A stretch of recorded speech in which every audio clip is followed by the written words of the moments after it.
సరే సరే అటే పో నువ్వు.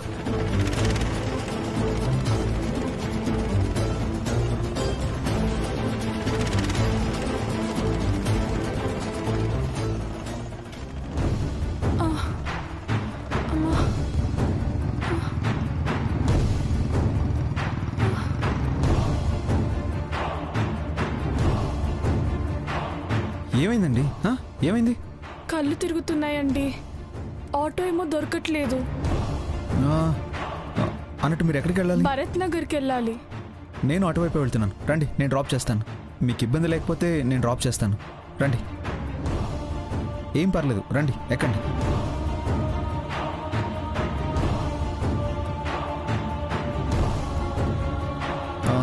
మీకు కళ్ళు తిరుగుతున్నాయి కాబట్టి మీకు ఇబ్బంది లేదంటే నా భుజం పట్టుకొని కూర్చోండి.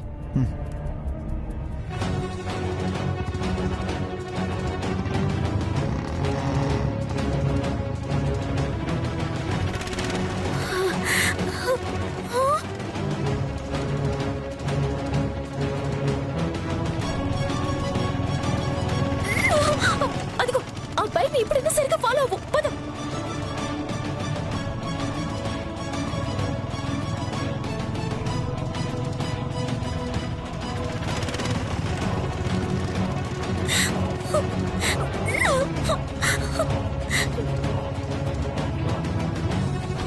మీ వేషాలు నాకు తెలుసు శ్రీవారు.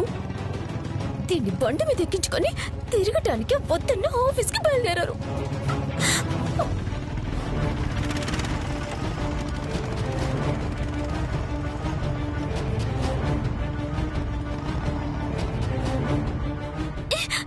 సంగతి చెప్తానుండు.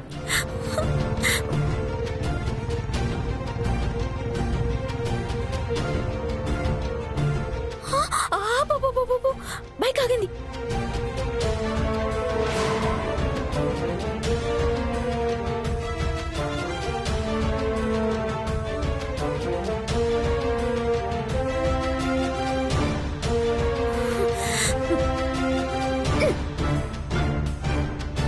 నువ్వు ఇక్కడే ఉండు, నేను ఇప్పుడే వస్తాను.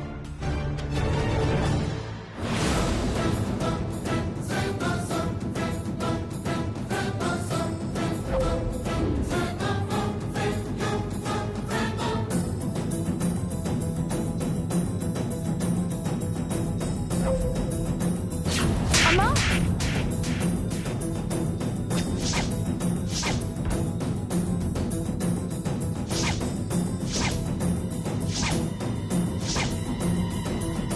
ఏయ్ ఎవరు నువ్వు? నన్నెందుకు కొట్టావు? హే హే అయ్యో ఓకే, మీకేం కాలేదు కదా?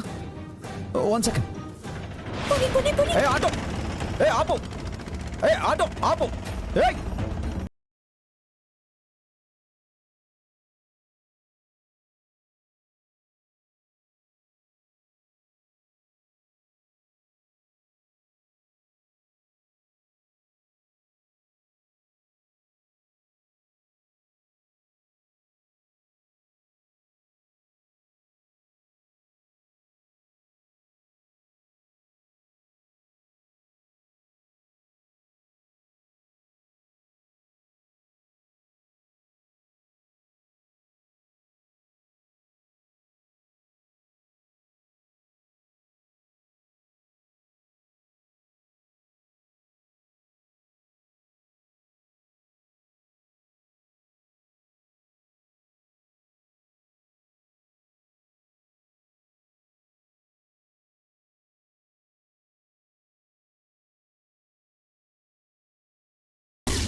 ఏమైందమ్మా? అంతకాక పెట్టావేంటి? బల్లి మీద పడింది బామ్మగారు. బల్లి మీద పడిందా? ఒక్కసారిగా మీద పడేసరికి భయంతో అరిచేశాను. ఇప్పుడు వెళ్ళిపోయింది. బల్లి మీద పడి వెళ్ళిపోయినా దాని ప్రభావం మాత్రం మన మీద చాలా బాగా చూపిస్తుంది. అది మంచిదైతే పర్వాలేదనుకో, ఒకవేళ చెడైతే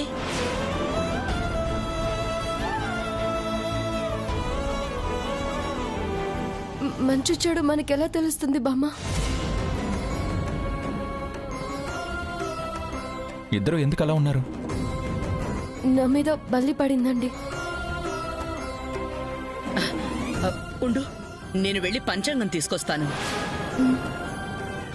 దాంట్లో బల్లి శకునాలు క్షుణ్ణంగా రాసుంటాయి. అలాగే బామ్మగారు.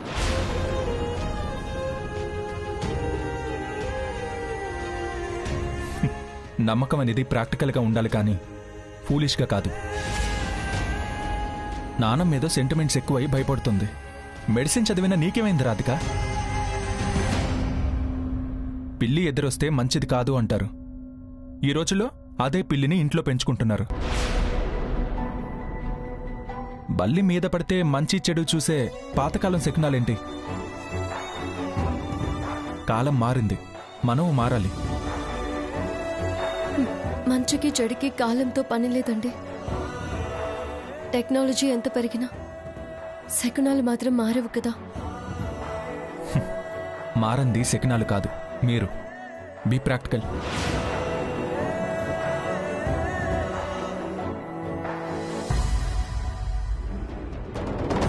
రాధిక, బల్లెక్కడ పడిందన్నావు? కుడి చేతి వేళ్ల మీద బామ్మ. కుడి చేతి వేళ్ల మీద. ఏమైంది బామ్మ? ఏం రాసుంది పంచాంగంలో? పెళ్ళైన ఆడపిల్ల చేతి వేళ్ల మీద బల్లి పడితే భార్యాభర్తల మధ్య కలహం అని రాసుంది. కానీ అదెలా సాధ్యం రాధిక? నువ్వు కైలాష్ ఎంతో అన్యోన్యంగా ఉన్నారు. ఒకరినొకరు అర్థం చేసుకున్నారు, ఎంతలోనూ కలిసిపోయారు. అలాంటిది మీ మధ్య గొడవ ఎలా వస్తుంది?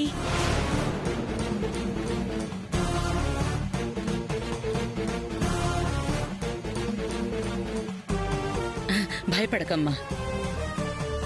పంతులు గారికి ఫోన్ చేసి దీనికి పరిహారం ఏంటో కనుక్కుంటాను.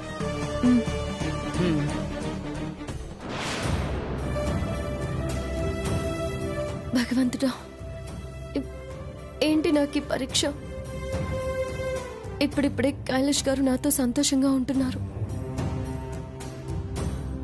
బల్లి వల్ల మళ్ళీ మా మధ్య కలహాలని సృష్టించాం.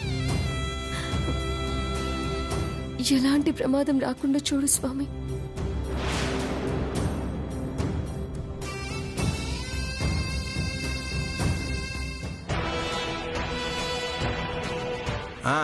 మర్చిపోయాను, అమరికి ఫోన్ చేయమన్నాను. చేసావా? చేశాను సార్, 2-3 సార్లు చేశాను, కాల్ లిఫ్ట్ చేయలేదు. సరే, నేను చేస్తానుండు.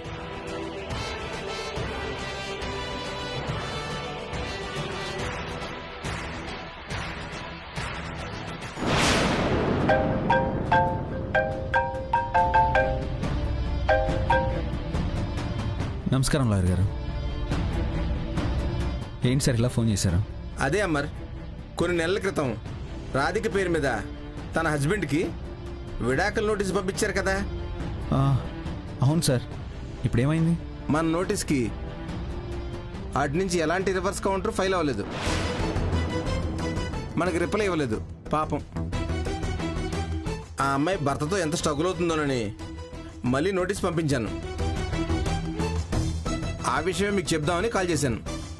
సార్, ఎప్పుడు పంపించారు? ఎప్పుడు పంపావు? ఈ పాటికి చేరుంటుంది సార్. ఈ పాటికి నోటీస్ అంది ఉంటుందా మరి?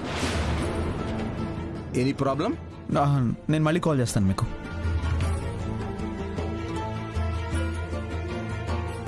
అప్పుడేదో రాధిక మీద కోపంతో ఆవేశంలో నోటీస్ పంపించాను. పైగా రాధిక సంతకం పెట్టి మరీ పంపాను. అది గనక ఇప్పుడు కైలాష్ చూస్తే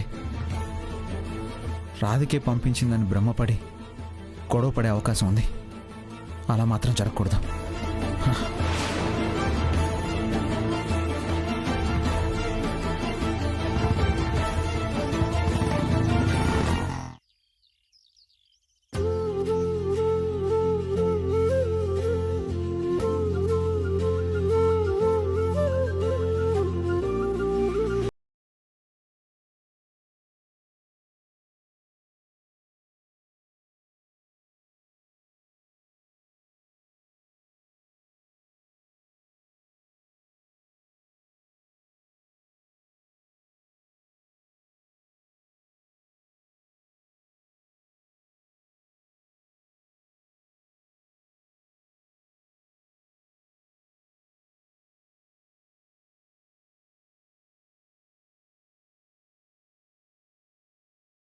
మా మధ్య గొడవలు వస్తాయన్న సంకేతాన్ని ఎందుకు ఇచ్చావు?